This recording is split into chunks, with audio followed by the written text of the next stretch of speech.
Best scene from the playlists. Exterior, cottage, front yard, desk. Lewis lights up a cigarette on the front porch. He sees young Reggie riding a bike in the front yard. He turns away and speaks under his breath. Go away. Lewis shuts his eyes. Reggie rides closer to Lewis. He smiles and looks ghoulish.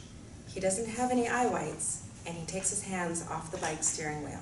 Look, I can ride without using my hands. Lewis opens his eyes and is horrified when he sees the young boy with missing eyes. He quickly walks down the front yard and stands near the shed. Reggie disappears from view. Archibald comes out from behind a tree. He's holding a violin in his hand and seems anxious. Lewis, what are you doing? Time is running out.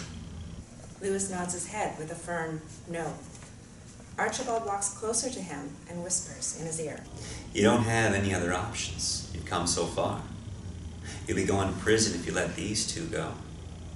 Do you really think that they want to help you? No. Don't be a fool. Lewis covers his ears. The anguish on his face is evident. I know you can hear me. Now listen here. The minute you call the police, you'll be going straight into custody, and from there will be a long, drawn-out court case, and then you'll be put in a slammer for a long, long time. Lewis is quiet. Archibald has a frustrated expression on his face. Archibald starts playing a manic piece of music with his violin. His eyes bulge with anger as he quickly and aimlessly glides the bow up and down the violin strings. The sound of the manic violin is getting to Lewis. Clara comes out from behind the shed. She rushes over to Lewis and stares intently at Archibald. Stop it, Archibald! Stop right now! Archibald stops strumming the violin and stares at Clara with evil eyes. Clara tends to Lewis. Lewis, darling.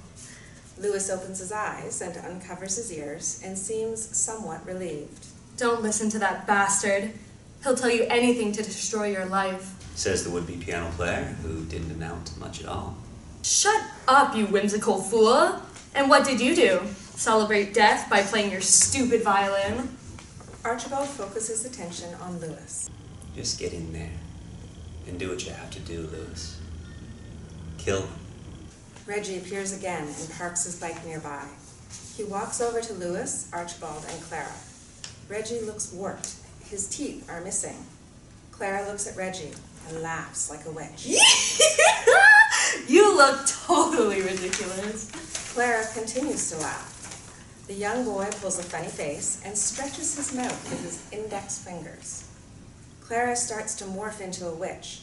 Her hair falls out of her neat bun and instantly turns to gray. Her nose protrudes outwards and is hooked.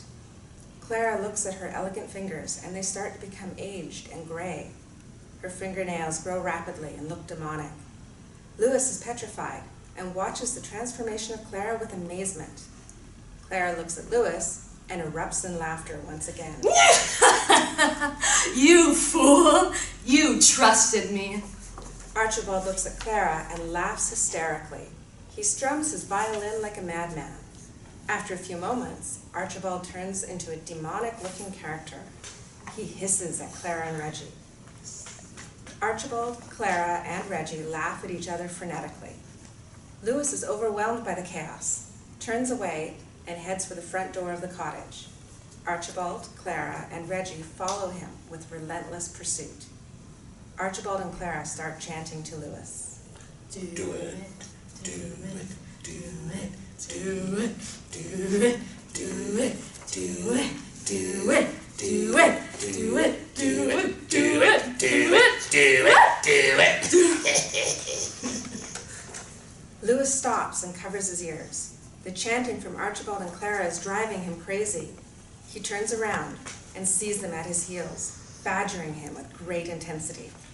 Do it! Do it! Do it! Do it! Lewis looks firmly at both Archibald and Clara and shouts out loudly. No! Interior, cottage living room, studio, desk.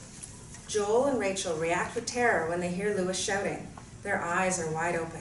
Rachel panics. He's gone crazy! He's gonna kill us! Exterior cottage front yard, dusk. Lewis is at the tail end of his shouting rampage. Oh! Archibald, Clara, and Reggie appear to be shocked by Lewis's loud scream and move backward a few steps. They pause and turn to rock before exploding into a million pieces. Lewis shields himself from the shrapnel with his hands. Lewis breathes deeply. He seems relieved and stops to appreciate the silence. The chaos of the voices has ceased. It is quiet, peaceful. Interior cottage living room, studio, dusk. Rachel has tears in her eyes. She speaks to Joel. I'm so sorry. It's over. Rachel, we're not going to die. Stop thinking like this. No.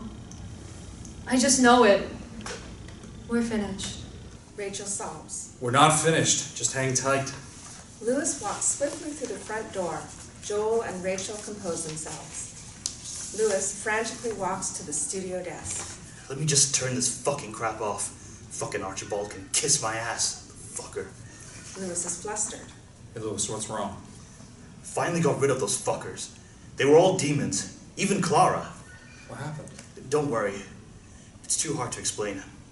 I'm gonna call the police now and we'll get them to come over. Do you think you can say something positive on my behalf? Something along the lines that I didn't abuse or hurt you? I don't want to do any time. Definitely, man. I mean, I realize you got yourself caught up in a mind trap. I want to help you. We both do. We were discussing this while you were outside. I can't believe what a douchebag I am. Relax. Just keep calm. It's nearly over. Everything's going to be okay.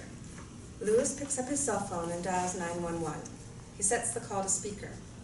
Joel and Rachel look on in amazement. 911, what is your emergency?